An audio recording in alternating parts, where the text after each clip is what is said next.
Hello everybody, today we're going to talk about Starfield and compare it again to No Man's Sky and procedurally generated worlds and random numbers and all that kind of thing that's used to make these universes. Now we've had a few chats about this in the past and it's produced some interesting comments and some people are a bit worried. But I want to emphasise the fact that these procedurally generated worlds aren't all done the same way. There's a lot of different ways of procedurally generated stuff, and it doesn't always have to be the No Man's Sky method. For starters, if you look back to the very start of computing, home computing anyway, the computers have always had an issue with random number generation. It's always been a problem. There's even commands to try and make it random. Modern games tend to use seed numbers. That's where you type in a number, and if you get the number exactly the same, you can generate exactly the same world more than once. Hardly random. If you understand me. But you had a game like Spore did something similar. If you wanted a different world, type in a different number. I think No Man's Sky works the same way. Because No Man's Sky and Spore are basically the same technology. Now, if you look at Starfield, that isn't going to be that kind of game. That's very different. It will be procedurally generated in a fashion, but not in that way. I wouldn't expect that way. I would expect to be, reserved for the games like Elite Frontier, and Spore, and No Man's Sky. But if you look at Starfield, it is about exploration, but it's also about exploring planets and things on a planet. Now they could go down the No Man's Sky route, but I'm pretty sure it'd be a hybrid system if they did. It wouldn't be a system that's entirely procedurally generated. There'd be planets that were completely rendered from scratch and planets that would be drawn, as needed.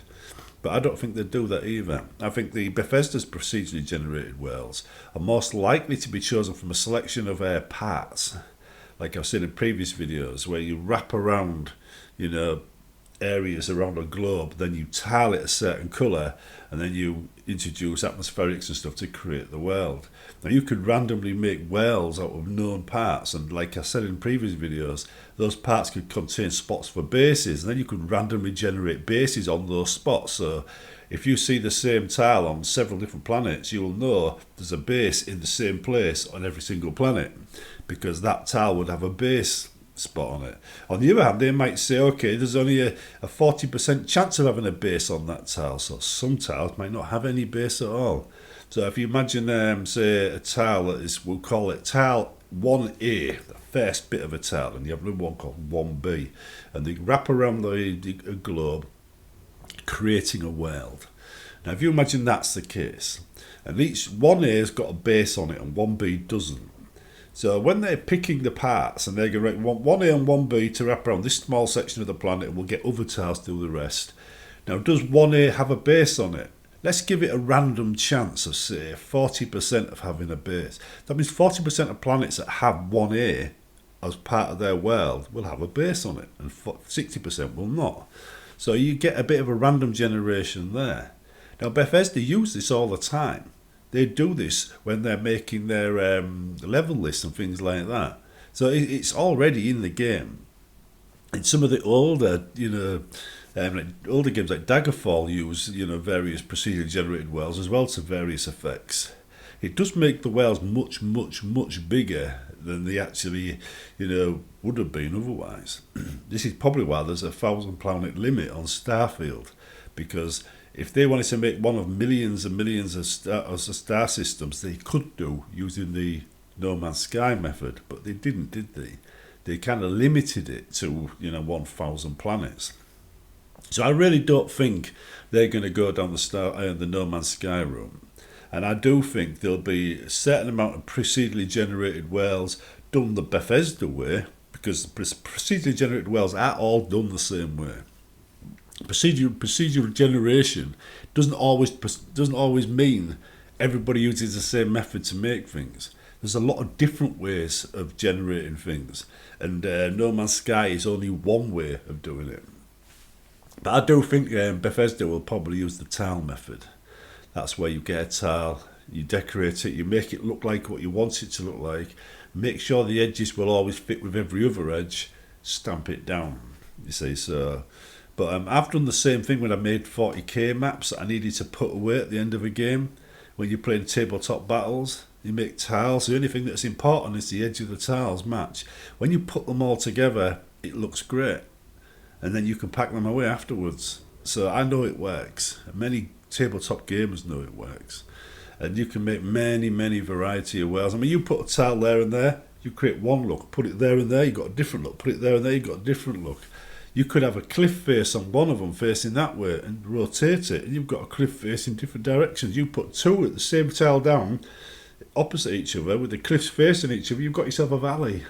Take one away, you haven't got yourself a valley. Put a sea in front of it, you've got yourself a beachfront, or a cliff front in the sea. So there's lots of different ways of doing these kind of things. Regarding regarding bases and stuff, though, that I think will be a level list. I do. I think they'll just pick from a list of bases, and that base in turn will have many level lists. So you'll have layer upon layer upon layer of level lists. First of all, you get the tile. Which tile shall you use? Then you get the chance of a base. And then you've got which base shall be placed on it from a level list. And then inside the base, you've got which loot will be in it, which bad guys will be in it. And that kind of thing, and what rewards will be in it, what quests if they're doing random quests as well. So it'd be like a pyramid, starting with the very first tile, going all the way down to every base on that tile and every item on that tile. So I reckon there'll be a bit of a delay, maybe a blip, with some PCs, where you enter a system and it seems to stop, and then it reads that pyramid, loads it in, and then you keep on flying in.